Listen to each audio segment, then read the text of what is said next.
Ladies and mostly gentlemen, today we're going to talk about rare mounts, more specifically rare farmable mounts in World of Warcraft. Now, as a keen and very unsuccessful mount farmer myself, I felt it would be great to make this short sharp list of 10 mounts that you can easily farm in around about an hour in total. The reason there's 10 on this list isn't because it's nice and neat to have 10, it's actually because there are only 10 mounts that you can actually farm daily. Seriously, look it up. So all these mounts on this list are all dungeon mounts. Some are from normal mode, which can be repeated over and over again, and some from heroics, which have a lockout timer of 1 day. So if you want me to make a list of weekly mounts, then leave a like on this video, and if it hits over 300 likes, I'll definitely make that list for you. So these mounts vary from vanilla to cataclysm, so this list's use isn't just limited to Legion players, although it is based off dungeons you can easily solo at level 110.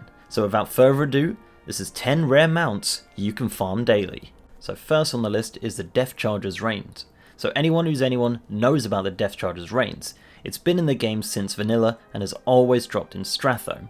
As an Alliance player in vanilla, it was quite a sight to see an Alliance player standing in Ironforge on this glorious undead horse. So before the Cataclysm, it used to drop from Baron Rivendare in Strathome, but ever since the Cataclysm it now drops from his son Arius. But it's still the same mount, with the same extremely slim drop chance. According to Wowhead, the drop rate is an insanely low 0.7%. Now if you didn't know, Strat is split into two separate sections. You have the live side, which is through the main gate. This is the one we don't go to. The entrance you need is on the dead side, which is slightly to the right of the main gate and is called the service gate entrance. Once you're in, it's extremely easy just to AoE your way through the entire dungeon with no problems at all. All you gotta do is one-shot Arius, get disappointed, and repeat. And this can be done over and over, as it's just a normal mode dungeon. But trust me, you'll be there for years before you get this little horsey to drop. Our next entry comes from the Magisters Terrace, and it is the Swift White Hawkstrider. I feel as an Alliance player, this is more sought after by us, as we don't have the option to ride a Hawkstrider as easily as a Horde, but it's a nice mount nonetheless, and actually a mount I own myself.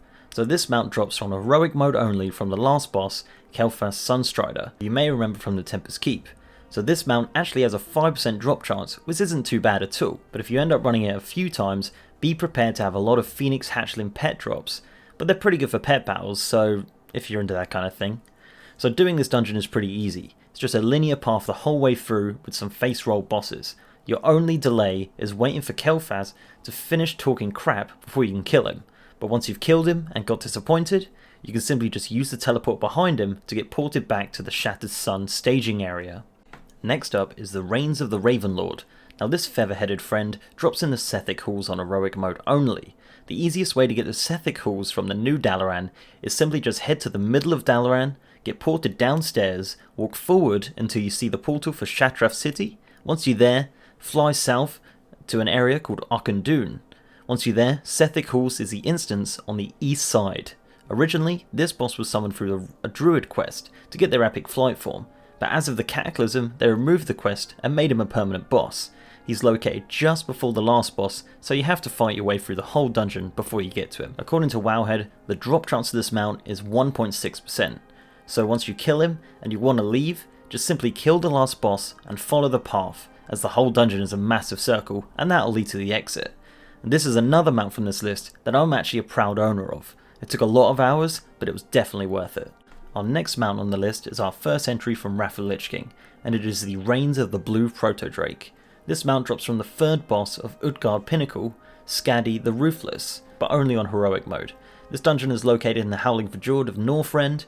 According to Wowhead, this boss has a 1.4% drop chance of dropping this mount. The fight is relatively easy, aggro the boss, kill the harpooners so they drop their harpoons on the ground, then use those harpoons to attack the boss while he's in front of the harpoons.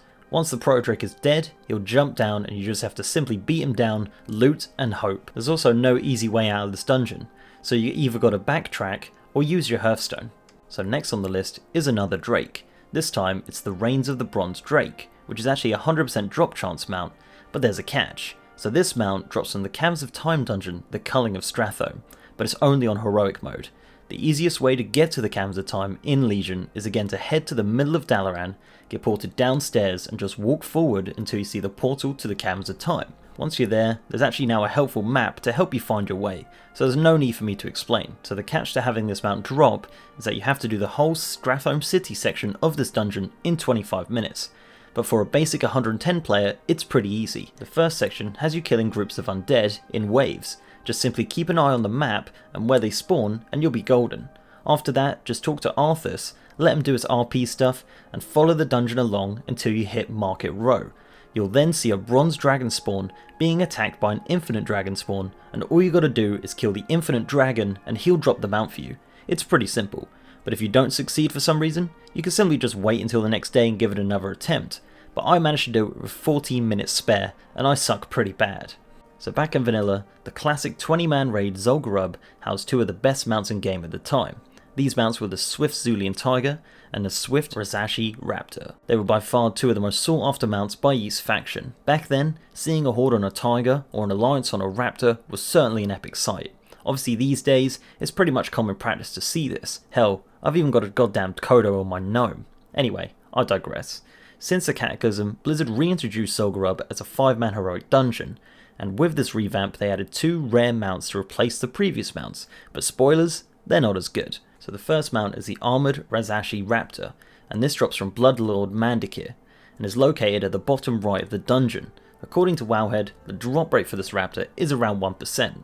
The second new mount they added is the Swift Zulian Panther, and this drops from High Priestess Kilnara, and has a 0.9% drop chance. She is located at the top middle of the dungeon, and it's worth noting that you can actually mount up inside this dungeon and you don't have to kill any of the prior bosses to get to these two. Those factors really do help on making this mount run one of the fastest on the list. This next mount comes from Zul'Aman in the Ghostlands, and is the Ahwahnee Battle Bear. Now if you're one of those illegal players who play on those Burning Crusade private servers, this mount will be known as the Ahwahnee War Bear, and it looks a lot better than the Battle Bear in my opinion. But obviously for you, Zul'Aman will be a 10-man raid, but the process is pretty much the same. So anyway, to obtain the Ahwahnee Battle Bear, you need to simply kill the first bosses within a timer. So the timer starts when the gates of Zul'Aman first open at the start of the dungeon. So you'll have 15 minutes from this point to complete the first 4 bosses, but you'll get an extra 5 minutes for every boss you kill, so you actually end up with plenty of time if you don't mess around too much. Once you've killed the 4th boss, you have to talk to an NPC called Kasha. She'll be in the back left of the room. Once you've spoken to her, she'll do some RP stuff, smash some pots until one of them has Kasha's bag inside it. Just simply loot the bag and the mount is yours. So our penultimate mount on the list comes from the Cataclysm dungeon, the Stone Core, and this mount is the Reins of the Virtuous Stone Drake. This mount is from the second boss of the dungeon called Slabhide, and can drop on normal and heroic mode. According to Wowhead, it is a 0.8% drop chance on normal and a 0.9% on heroic, so your best bet for farming this mount is to do it on normal and just keep repeating it until you start to lose the will to live. So getting to this boss is pretty easy. Enter the dungeon, chase Millhouse Manastorm, kill the big worm, go through the tunnel, and he'll be there. Once you've killed him, you can easily get back to the start of the dungeon just by using the teleporter on the floor behind the boss, so this one doesn't take too long to repeat over and over again. So lastly is the Drake of the Northwind. Now this 1998 Godzilla looking thing drops in the Vortex Pinnacle in Oldham from the 3rd boss, Alterius. This mount drops on normal and heroic mode, so according to Wowhead, the drop rate on normal is 0.9% and the heroic is 0.7%, weirdly enough. The best way to farm this efficiently is to try your hardest to avoid mobs, and if you do aggro, just kill them on the spot, as some of them are casters and will take a while to get to you if you're AoEing a big group. You also got to make sure you're killing everything you aggro, as the dungeon is made up of 3 floating platforms, and the way across these platforms is to use the teleport cyclones, but you won't be able to use them if you're in combat. So then just one-shot the boss, and of course, just loot and hope. And then after killing him, the best way to return to the start is simply just jump off the edge of the platform and you'll be taken right back to the entrance, ready to leave the dungeon, reset, and try again. So that's my list. Let me know in the comment section below if you have any of these awesome mounts in your collection, or if you learned anything from watching this video. So I'd just like to take this opportunity to thank every single one of you for subscribing and watching my videos and streams. Over the last couple of months, the channel has seen an insane increase in subs and views, and I really have you guys to thank for that. You guys are my only motivation for making these videos, and I'll keep on making them if you're going to keep on watching them. And I'd like to give a massive shout out to my amazing patrons who pledge their hard-earned money to me, especially Andreas Carlson, who is our patron of the video.